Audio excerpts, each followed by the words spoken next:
Et salut tout le monde, j'espère que vous allez bien. Alors je sais qu'aujourd'hui on est lundi, que ce week-end je n'ai pas été disponible, mais ce n'est rien, donc je vais quand même reprendre le cinquième épisode de Stock Picker aujourd'hui pour le rattraper.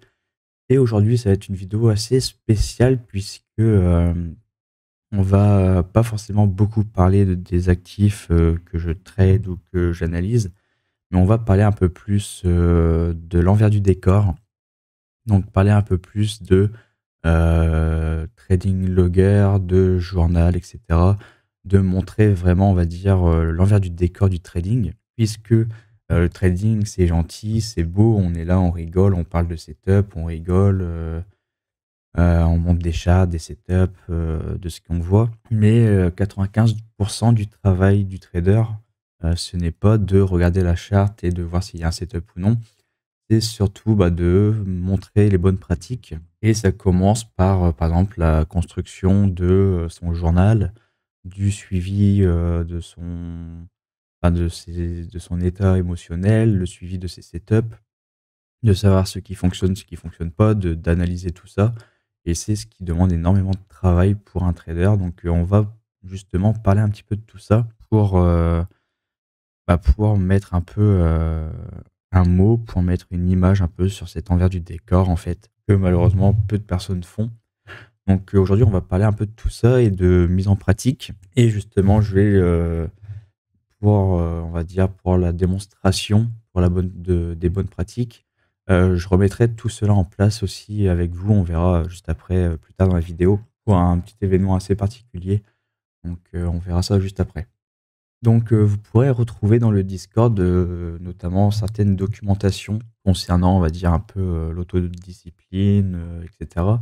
Donc, j'avais fait, 2 docs principales très importantes, pour, on va dire l'élaboration de tous ces documents, donc que vous pourrez retrouver dans le Discord.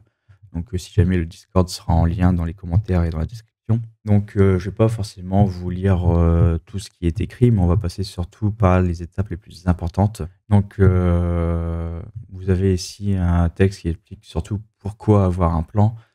Donc, si je devais tout simplement, on va dire, mettre en gras le plus important, c'est ce passage entre guillemets. Donc, pour vous préparer à l'autodiscipline, posez-vous cette question: «D'où provient l'argent que je gagne sur mes trades?» La réponse, c'est tout simplement des comptes des autres traders et forcément, ces autres traders n'ont absolument aucune envie de vous donner leur argent.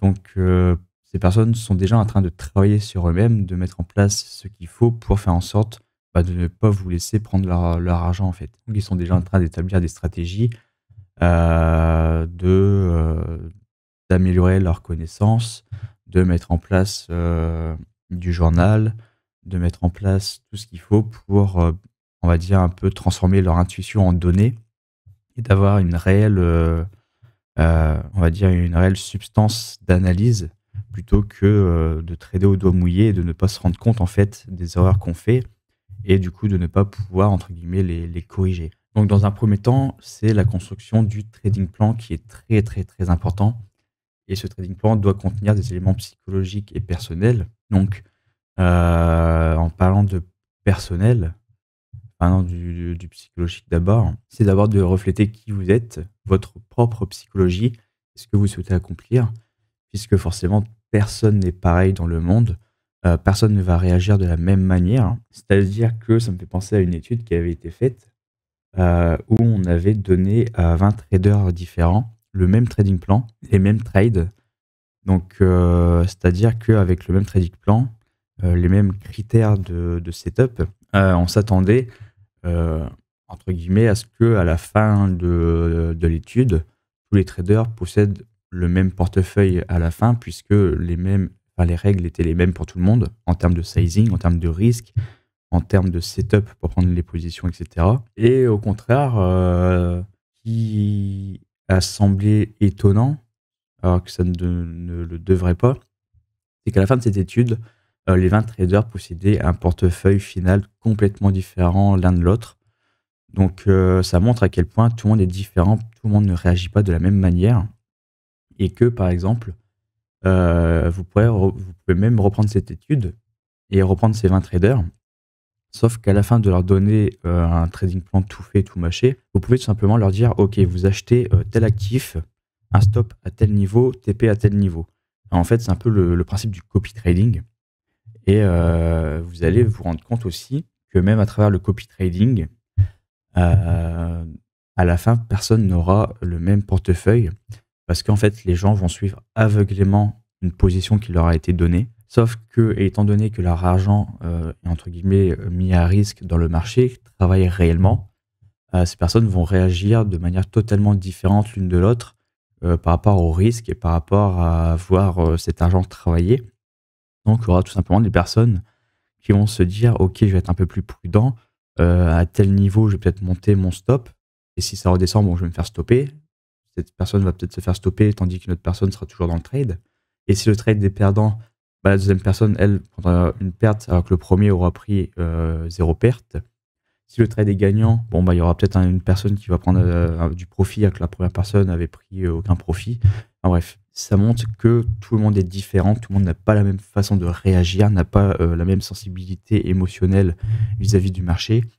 Et pour cela, c'est pour ça qu'il est très important d'avoir un trading plan qui soit vraiment personnel, qui soit personnalisé et qui reflète exactement qui on est et comment on veut agir dans le marché afin de se sentir à l'aise. Vraiment, le maître mot, c'est d'être à l'aise. Donc, ça peut tout simplement refléter d'abord qui vous êtes, la raison pourquoi vous êtes dans le trading, quels sont vos objectifs, quels sont l'objectif par exemple sur le mois, sur l'année, sur le long terme, sur le trimestre par exemple. Est-ce que vous possédez des quelconques connaissances à propos du trading? Avez-vous vécu des histoires dans votre passé qui peuvent impacter votre capacité à analyser rationnellement?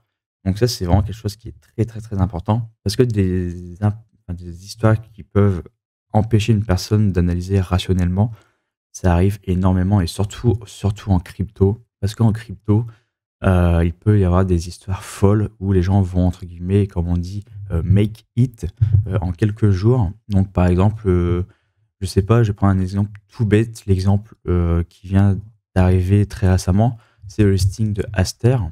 Donc Aster qui est une nouvelle crypto par rapport à la plateforme Aster. Il y a CZ, que devez sans doute connaître, qui a tweeté à propos du lancement ici à 0,175 et une personne peut être complètement irrationnelle, va vouloir jouer cette hype et va poser par exemple, une proportion une proportion de son portefeuille qui est démesurée. Elle va se dire: «OK, j'accepte peut-être le risque, mais si derrière le truc tombe à zéro, bon, je vais peut-être perdre beaucoup, je vais peut-être perdre tout mon portefeuille». Il y en a qui font peut-être des all-in et le truc est déjà monté en plus d'un fois 10 actuellement et c'est le genre de truc qui peut empêcher une personne d'analyser rationnellement parce qu'on se dit: «Putain, je prends un fois 10». Si par exemple je pose 40 000 balles, quand CZ a tweeté et que je prends un fois 10 derrière, je suis à 400 000 balles. Putain, j'ai fait ma vie, j'ai fait la moitié de ma vie, ça se trouve, puisque, on va dire qu'une personne ordinaire, dans sa vie, quand elle travaille, quand elle a son salaire, on va dire, allez, qu'elle produit peut-être 1 million d'euros sur son cycle de vie, en termes de salaire. Si on touche, du jour au lendemain 500 000 balles, on se dit: «Putain, je me suis mis bien, quoi». Donc, c'est le genre de choses qui peuvent empêcher une personne d'analyser rationnellement. Par exemple, à cause d'un trop gros profit rapide, donc vraiment d'un gros grid, ou à l'inverse, une personne qui a acheté, par exemple à l'époque du Terra Luna, donc à plus de 100 et qui de jour au lendemain, voit que Luna a été piraté, qu'il y a eu un hack, je sais plus trop l'histoire et que le truc a fini à tomber à zéro. Et bah, il se dit: «Putain, du jour au lendemain, j'ai perdu tout mon oseille» et c'est le genre d'événement qui peut être traumatisant et qui peuvent empêcher une personne, on va dire, d'analyser, rationnellement parce qu'elle sera toujours sous le choc, elle va être toujours traumatisée de ce qui s'est passé, forcément parce qu'elle a perdu énormément d'argent et derrière ça peut malheureusement, faire ressurgir énormément de biais cognitifs, donc que ce soit par la peur, heu, de retourner dans le marché, la peur de prendre une position ou alors tout simplement, le revenge trading, de se dire: «OK, je vais me venger» et dans ce cas-là, je vais trade avec encore un plus gros portefeuille pour essayer de récupérer la perte que j'ai eue et souvent malheureusement, ça peut très, très mal finir parce que, bah, on peut, prendre encore plus de risques démesurés et au final que ce risque, bah, l'argent, retourne au marché et perde encore plus que ce qu'on avait déjà perdu donc en fait, souvent, quand on vit des événements assez traumatisants, que ce soit dans le négatif ou dans le positif, comme, un trop gros grid, heu, on n'arrive souvent plus à rester, on va dire, en équilibre, à rester vraiment au milieu des choses et dans ce cas-là, en fait, on va totalement être, démesuré et se dire: «OK, bah, en fait, je vais abuser dans un sens ou dans un autre» et ça, malheureusement, ça peut être, très, très, très mauvais, très dangereux et malheureusement, des gens y laissent malheureusement des plumes. Donc on va revenir sur ces docs, donc par rapport à ces événements traumatisants et surtout du côté personnel maintenant, donc ça va être un peu plus, le plan «d'action», on va dire, entre guillemets. Donc quel marché vous tradez? Est-ce que vous tradez, par exemple, vous voulez trader sur le gold, sur la crypto, sur le marché des actions, sur les obligations? Sur quelle unité de temps travaillez-vous? Sur quel time frame? Donc, est-ce que je suis un day trader? Est-ce que je vais trader sur du 5 minutes, du 15 minutes? Est-ce que je vais être plutôt sur du swing en mode 1 heure, 4 heures? Est-ce que je vais vouloir jouer sur du long terme, en daily ou weekly? Propre à vous. Quelles sont vos règles pour entrer dans un trade? Donc entre guillemets, c'est le setup. Quel est votre setup en fait pour vous dire: «OK, je rentre dans un trade»? Comment, où placer vos stops? Quel objectif de profit? Par exemple, est-ce que je me fixe simplement un ratio de 2 points? Ou est-ce que je me fixe à un élément technique? Par exemple, je sais pas, un retracement de Fibonacci ou autre, ou une moyenne mobile pour viser un objectif de profit. Quelles sont vos règles de risk management? Par exemple, ne pas risquer plus de 5 de son capital de trade sur une seule position ou utiliser un tel pourcentage de son capital sur un trade ou alors, par exemple, ne pas risquer plus de 1 de son capital ou 0,05 peu importe. Tout dépend des personnes. Personnellement, ma règle principale, c'est vraiment de ne pas risquer plus de 5. Donc 5, ça peut déjà paraître beaucoup, je suis d'accord. Certains traders professionnels, par exemple, emploient, par exemple 0,1 ou 0,5 maximum. Mais voilà, 5 c'est vraiment le strict, maximum que je peux m'imposer, même si, on va dire, en général, je tourne plutôt à, 1 de risque par position, voire 2.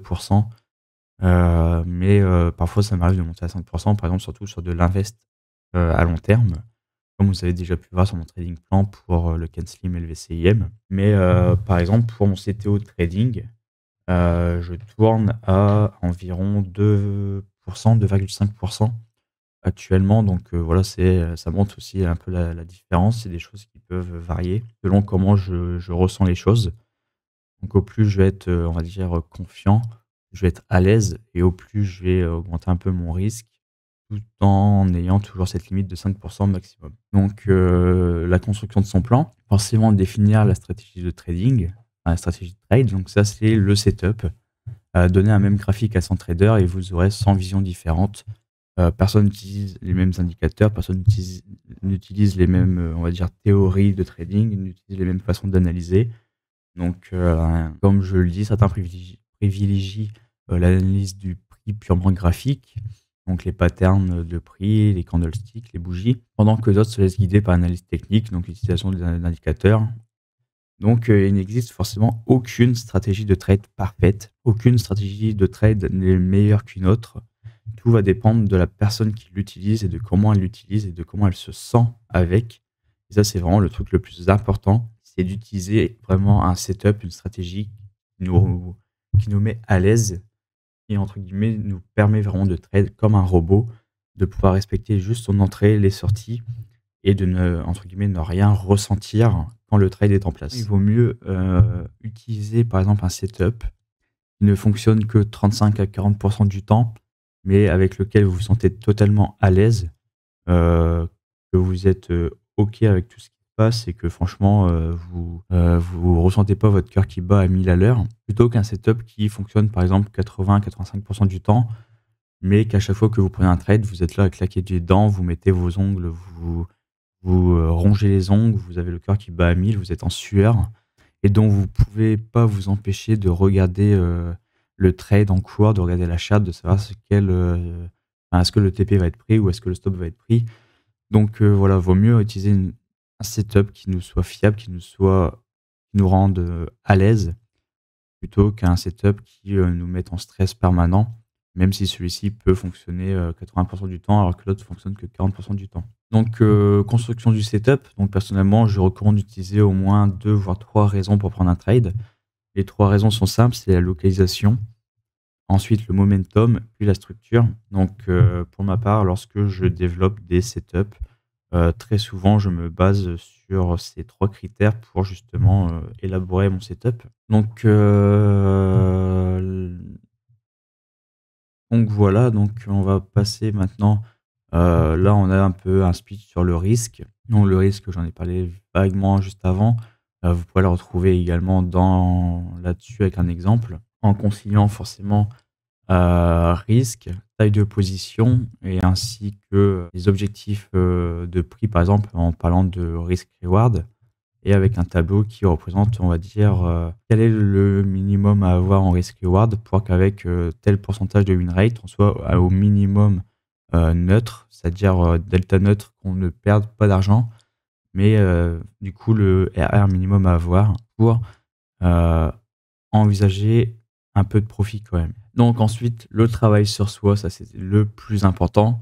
C'est le travail contre soi-même, c'est de faire face à ses émotions, c'est d'être capable de se regarder dans le miroir et de savoir ce qui ne va pas en nous, de le corriger. Et ça, c'est pour ça qu'il est très, très, très important de posséder un journal et de notamment, noter tous les trades qu'on prend parce que c'est là où justement, on va pouvoir transformer le feeling, l'intuition en données et de pouvoir voir si vraiment la stratégie qu'on utilise, est vraiment rentable. Le trade logger, lui, va pouvoir compiler statistiquement enfin, tous les résultats, donc tes résultats, donc tout ce qui est win rate, drawdown, risk reward et cetera. Et ça te permet tout simplement, de sortir du flou et de passer entre guillemets, d'un jeu de hasard à une méthode qui est testée et qui est, mesurée donc grâce aux statistiques. Donc au lieu de trader au doigt mouillé, vous avez vraiment un réel setup et vous avez une réelle vision en fait sur ce que ça apporte ou non. Et du coup, forcément, le journal derrière, ça va pouvoir, identifier d'un côté tous les biais cognitifs, donc que ça soit le revenge trading dont j'ai parlé juste avant, donc par rapport à l'augmentation de taille pour faire face aux pertes, qui peut être encore plus dangereux. Le biais de confirmation, par exemple, tu ne vois que ce qui valide ton trade, mais tu ne fais pas face aux autres, données qui te sont utiles, qui, vont pas dans ton sens, mais dont tu vas faire abstraction volontairement pour n'avoir que ce qui va dans ton sens. Par exemple aussi le FOMO, donc est-ce que tu rentres trop tard par peur de manquer une occasion? Donc ça peut être un FOMO sur une position qui n'est pas du tout, entre guillemets, «valide» par rapport à ton setup et du coup, tout ça, ça va être très important pour analyser, pour faire un point dessus. Donc, heu, douter de soi lorsqu'il est temps de sortir de son trade avec un profit suffisant ou craindre de devoir couper ses pertes en espérant que le prix remonte sont 2 habitudes à bannir. Comme je l'ai dit tout à l'heure, il faut devenir un réel robot lorsqu'on trade et je prends ma position et maintenant c'est je laisse le marché faire. C'est soit il prend mon stop, soit il prend mon TP, mais entre 2, il faut vraiment s'en foutre de ce qui se passe. Faut pas être là à espérer que ça remonte, à espérer que, on va pas se faire stopper ou est-ce que je me dis: «Putain, on est dans le rouge, est-ce qu'il vaut mieux que je coupe maintenant plutôt que devoir perdre plus après si on prend mon stop?» Non, ça c'est vraiment pas, valable du tout, c'est vraiment à bannir et tu connais ton stop, tu as ton risque, tu le respectes. Donc même si le stop est pris de toute manière, ton risque est respecté, donc tu n'as rien à craindre logiquement et c'est vraiment ça le maître mot, c'est d'être un robot en fait, d'avoir une vraie automatisation, on va dire, de trading. Donc le plan est là pour vous guider. Il faut alors vous y tenir. Votre objectif de prise de profit et votre objectif, votre niveau de stop et votre stop. Si l'un est atteint, il faut savoir agir en conséquence et toujours se tenir à son plan. Une bonne habitude à avoir serait d'enregistrer chacun de vos trades, que ce soit dans un journal ou un trade logger, un fichier numérique quelconque. Notez chaque trade de prix, l'entrée, la sortie, le stop, vos émotions apparues durant la durée du trade. Cela peut être d'une très grande aide afin de mieux comprendre pourquoi votre trade a échoué. Si par exemple une de vos stratégies est d'acheter en plein mouvement volatile et que vous voyez que cette stratégie ne fonctionne pas, il faut alors la bannir et passer à autre chose.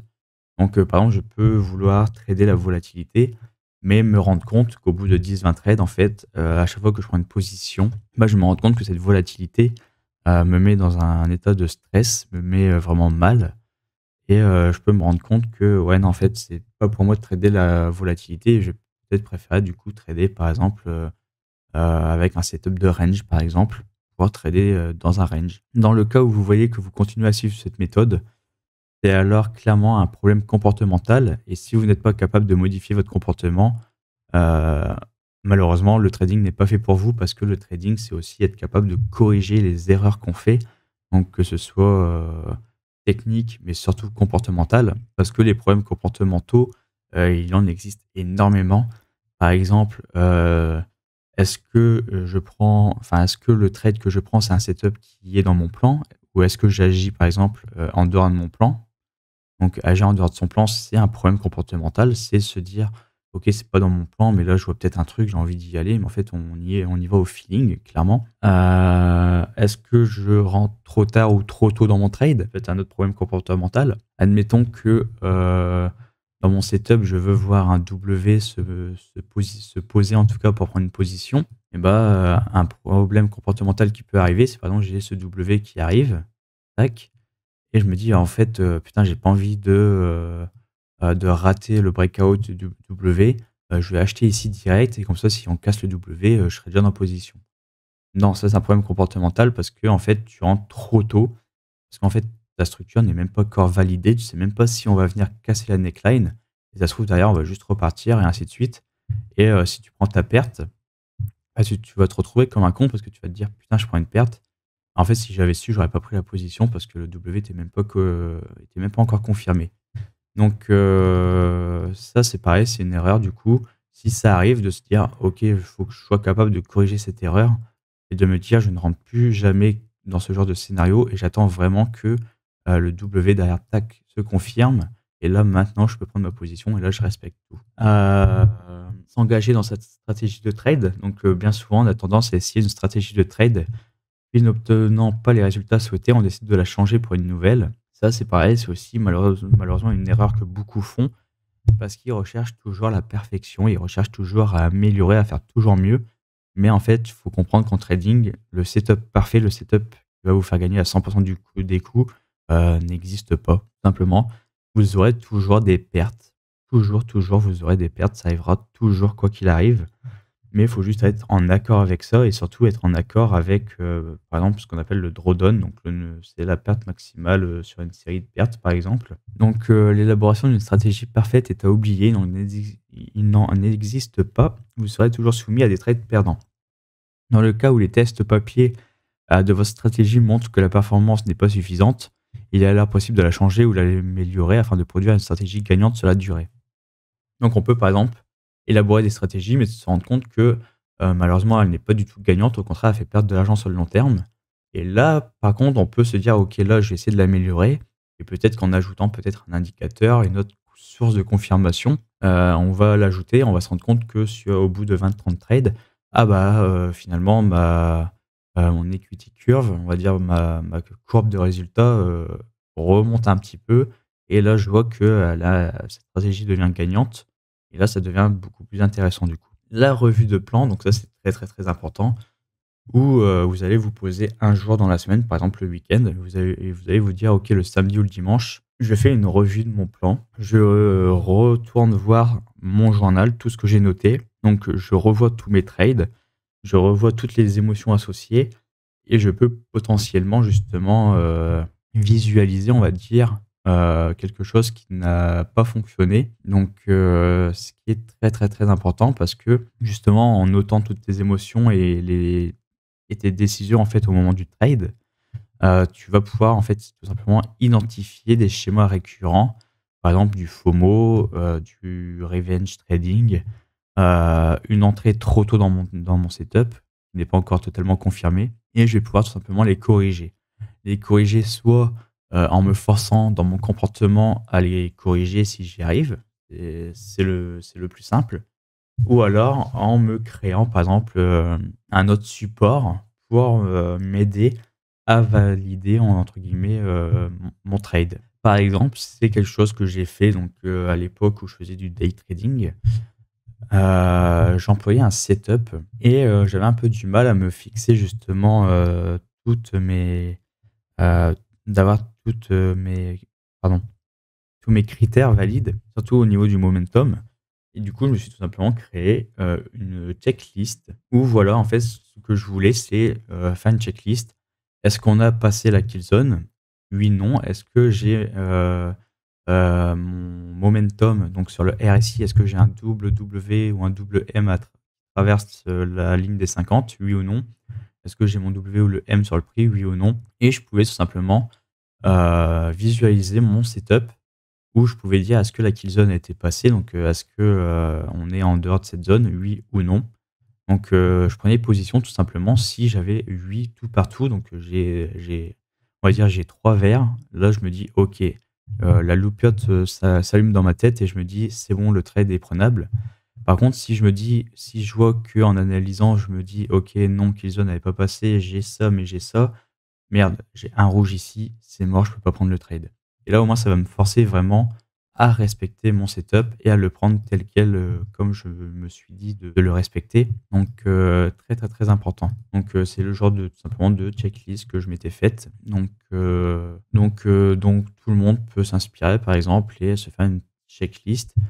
Pas besoin de la faire aussi détaillée, on peut très bien se faire une colonne, localisation, momentum, structure, me dire: «OK, je veux ça, je veux ça, je veux ça», et là, est-ce que oui, oui, oui, OK, c'est bon, quoi. Pas obligé de faire un truc, aussi détaillé comme moi, mais voilà, il suffit de 3 cases, sur le tableur pour enfin sur le tableau, en 3 cases, et puis ça me suffit, pour faire une checklist. Donc on va retourner donc, sur la doc, donc, où justement je dis que tout cela, c'est tout simplement un exemple de plan sur lequel on peut s'inspirer. Heu, Tout le monde possède un plan différent et unique, donc, ça c'est simplement, un exemple, donc, dont on peut s'inspirer ou non, peu importe. Et j'avais aussi notre doc sur le processus évolutif donc du trader, donc, qui montre un peu, on va dire le schéma que suit un trader qui débute jusqu'à ce qu'il devienne, on va dire, un peu plus autonome. Où justement j'aime beaucoup, alors je vais corriger tout ça, où justement j'aime beaucoup cette analogie un peu avec le nouveau-né, où lorsqu'on arrive dans le trading, on est un nouveau-né, donc, on est là, on pleure un petit peu, on ne sait pas encore marcher, on ne fait que ramper, et justement à force d'apprendre et d'apprendre dans le trading, on va pouvoir, devenir ce nouveau-né qui va réussir à se mettre un peu plus à tenir debout dans un premier temps, puis ensuite à faire ses premiers pas, pour ensuite apprendre lorsque, on est suffisamment autonome et prêt à agir, à être prêt à défier le marché. On va devenir justement ce nouveau-né qui va du coup apprendre à courir et être libre de toute chose. C'est un peu aussi l'analogie j'apprends les personnes à pêcher pour qu'ils puissent pêcher eux-mêmes leurs propres poissons pour, se nourrir eux-mêmes plutôt qu'ils dépendent de moi, quoi. C'est un peu le même schéma. Donc, c'est cette analogie-là du nourrisson, donc, que j'aime beaucoup. Donc, qui permet de garder en tête justement que le trading, c'est aussi, lorsqu'on débute, c'est aussi très, très long, très difficile, et c'est comme un nouveau-né qui apprend à marcher, ça prend énormément de temps. Bah, le trading, avant de devenir un minimum rentable, c'est pareil, ça prend énormément de temps. C'est, énormément de temps pour apprendre à se connaître, être capable, de voir réellement qui on est, de savoir ce qui fonctionne ou non pour nous, pardon, et de pouvoir tout corriger, de passer en revue, ainsi de suite et ainsi de suite. Donc, c'est un très, très long schéma, dans lequel on évolue. Donc, trêve de plaisanterie. Comme je l'ai dit, en fait, on va pouvoir passer un petit peu en revue un peu toutes ces différentes docs que j'utilise justement pour analyser un peu tout ce que je fais, et derrière, comme je l'ai dit, on va en reparler juste après, mais je vais remettre en place tout ça justement pour faire un petit peu un suivi avec vous, pour, montrer entre guillemets «les bonnes pratiques». Donc, par exemple, vous avez vu ici, lorsque je faisais du day trading, par exemple, vous avez pu voir que, j'avais ce genre de checklist. J'avais également pour le day trading aussi forcément un logger. Donc par exemple un logger qui va être, comme ceci, donc pas forcément, exactement comme cela, mais là c'est la manière, dont j'utilise un peu plus mon logger maintenant, un peu plus simple, plus sobre. Donc par exemple, comme on peut le voir pour, pour mon CTO trading où j'ai tout simplement, le même schéma donc win-loss, le PNL, et cetera. Donc une version très, très simple. Là où à l'inverse, à l'époque, j'utilisais quand même, on va dire un logger un peu plus compliqué, un peu plus sophistiqué. Là, j'ai vraiment simplifié tout ça. Donc voilà, ça c'est pareil, un exemple de logger que j'avais, où je notais de cette manière avec, mes notes et cetera, mais qui est très, très, très ancien, ouais 2023, heu, mais voilà, j'avais différentes manières de faire, mes loggers. Heu, Par exemple, quand je traitais sur le Binance, c'est pareil, j'avais cette manière-là aussi. Donc j'avais tout simplement, mon trading plan noté ici. Là, c'était tout simplement mes setups que j'utilisais, où je notais la date, l'actif, le setup que j'utilisais, est-ce que c'était long ou short, là, le levier, l'entrée, le TP, le stop et cetera. Donc où justement, en fait, ce logger me permettait de calculer automatiquement en mettant l'entrée, le stop, le TP, ça me calculait automatiquement mon sizing. Donc là, je savais que pour respecter mon risque en cas de stop, fallait que je mette par exemple 5 092 en sizing. Donc où je notais ensuite le RR, où je notais du coup, toutes les commissions, les notes, donc avec tous les résultats. Donc voilà. Voilà pour, comment je fais mes loggers. Donc il me semble qu'il y a un exemple de logger dans le Discord. Pas du tout, j'ai pas mis de template. Il me semblait en avoir mis. Bon, au pire, je mettrai des templates, dans le Discord, c'est pas un problème. Mais après, ouais, propre à vous de construire votre propre logger. Concernant le journal, pour ma part, j'ai fait, alors je suis passé par, moult et moult manières de tenir un journal, que ce soit depuis, l'application Agenda sur Mac. À l'époque, j'étais aussi sur Edgewonk qui est très, très bien Edgewonk. C'est tout simplement, une application. Alors j'ai plus du tout de compte dessus malheureusement, mais ça permet de faire journal, trade logger et cetera. C'est très, très, très sophistiqué.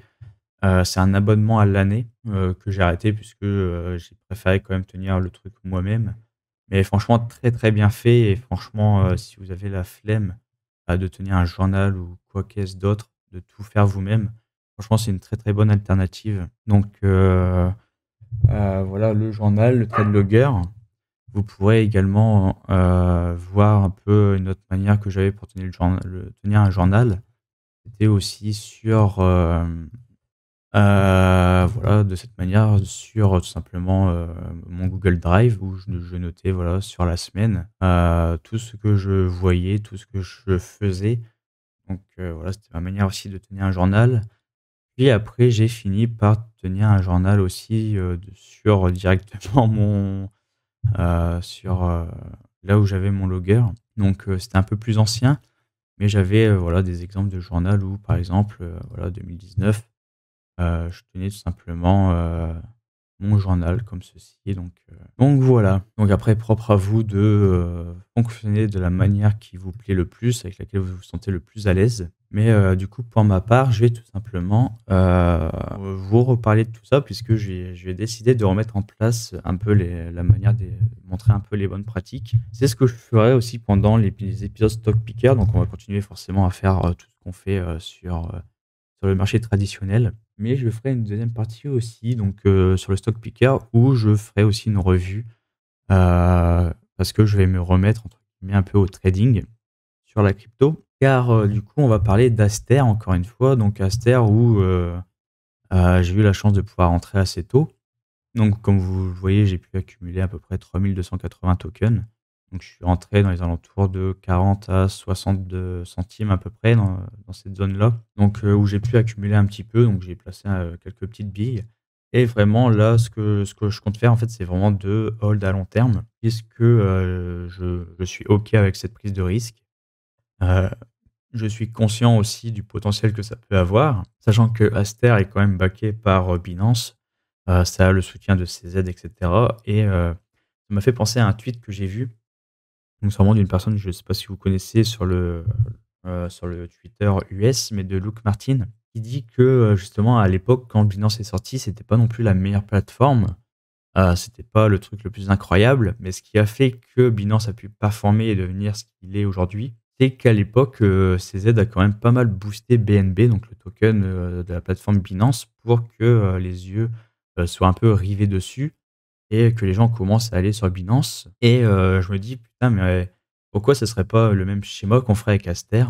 Un peu comme ça l'a fait aussi avec Hyperliquid, puisque Hyperliquid, ça sort d'un airdrop, mais d'après le airdrop, c'était vraiment une envolée spectaculaire. Justement, le fait de, inflationner le prix, de l'actif, de la plateforme, bah, ça rue les gens dessus, en fait, parce que vous avez pu voir sûrement que Hyperliquid, avec le bull run entre guillemets qu'a fait, le token Hype, beaucoup de gens se sont mis à aller sur Hyperliquid et cetera et je me dis: «Pourquoi pas, Aster, en fait, suivre le même scénario où justement l'équipe va énormément inflationner le prix du token». Parce que l'équipe actuellement, possède déjà 95 des jetons, donc un peu comme tout projet, habituel, on va dire. Mais justement, le fait qu'ils possèdent 95 des jetons, c'est-à-dire que seulement 5 des jetons actuellement sont en circulation et ça facilite en fait, la prise la hausse des prix. Donc là, on a déjà eu une énorme hausse, donc forcément, il faut le prendre en compte. Mais à très long terme, pour moi, là, on est vraiment, je pense qu'au début, comme BNB lorsqu'il est apparu sur les plateformes et qui cotait à 1, 2, 3 $. Pour moi, c'est à peu près la même chose. Pour moi, c'est le genre de token, peut-être, on ne sait pas, c'est, on va dire, c'est un peu, ma conviction, mais c'est le genre de token qui peut déjà facilement aller à 10 ou 20 $ peut-être d'ici, 6 mois, 1 an et même plus si infinité, si la hype prend vraiment et que, on va dire le cartel de Binance derrière pousse énormément, le prix, sur le jeton. Donc c'est pour ça que moi, c'est un jeton que je veux vraiment hold, on va dire à long terme, comme, on aurait pu le faire par exemple à l'époque sur BNB lorsqu'on l'avait acheté, lorsque la plateforme était sortie. Donc c'est un risque, que je prends, je suis OK avec ça, je suis OK avec, la perte si ça arrive, mais c'est un hold que je fais et puis on verra. Et concernant la plateforme, du coup, là, actuellement, on est passé en round 2 sur les allocations, donc où il est possible, en fait, de trader, sur la plateforme pour obtenir des points RH, donc des points de reward qui vont permettre plus tard de gagner un potentiel, airdrop, en fait, avec, Aster. Puisque Aster, actuellement, il y a encore énormément de jetons à débloquer, et notamment via les airdrops. Donc, on peut tout simplement choper des points RH, donc, pour, potentiellement gagner, des récompenses, en Aster. Donc, c'est tout simplement, ce potentiel airdrop que je vise. Donc je vais me mettre à trader sur la plateforme et pour cela, je vais tout simplement, recréer un trading plan. Je vais remettre en place un journal aussi pour mon trading et cetera et remettre en place, en fait, tout ce qu'on a vu juste avant et également pour moi trader sur la plateforme, voilà, pour faire mes points RH et cetera. Mais pour également, comment dire? Vous montrer les bonnes pratiques, en fait, concernant le trading et du coup, forcément, vous n'êtes pas sans savoir que je vous convie, si vous le souhaitez, à me rejoindre pour trader également et puis, potentiellement participer à ce airdrop sur Aster. Donc, je vous remettrai, si vous le souhaitez, le referral donc, en description ainsi qu'en commentaire pour essayer de faire un maximum de points tous ensemble et puis, d'avoir cet airdrop. Et je souhaitais aussi également, vous informer que, tout montant récupéré, via, le referral, sera ensuite redistribué à la communauté. Donc comme je le fais souvent, j'aime beaucoup faire des giveaways pour la communauté. J'en ai déjà fait 2 là en quelque temps, donc forcément qui sortent de ma poche.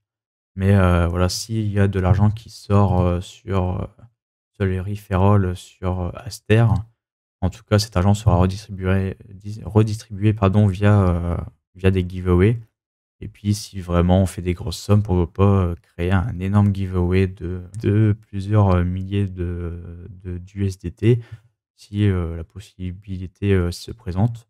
Mais, puis faire un énorme heureux. Donc voilà pour ce petit point sur Aster. Donc, je vous en parlerai tout simplement sur Discord concernant le trading plan que je mettrai en place et cetera. Donc, si vous n'êtes pas encore dans le Discord, n'hésitez pas à le rejoindre. Il sera également en commentaire et dans la description. Donc vous pourrez justement ne rien rater de toute mon actualité Et concernant donc trading plan, et cetera, je mettrai en place tout ça, sur le Discord. Donc voilà pour ce petit point. Maintenant, on va repasser un peu plus en détail. Alors, est-ce qu'on a vraiment beaucoup de choses à dire sur le marché actuellement côté VCIM et Kenslim? Je ne pense pas, puisque honnêtement, ça n'a pas énormément bougé cette semaine, hormis SMY, justement, qui a fait une très très belle bougie, qui est venu mêcher à 220 pour remonter déjà à 350 en clôture.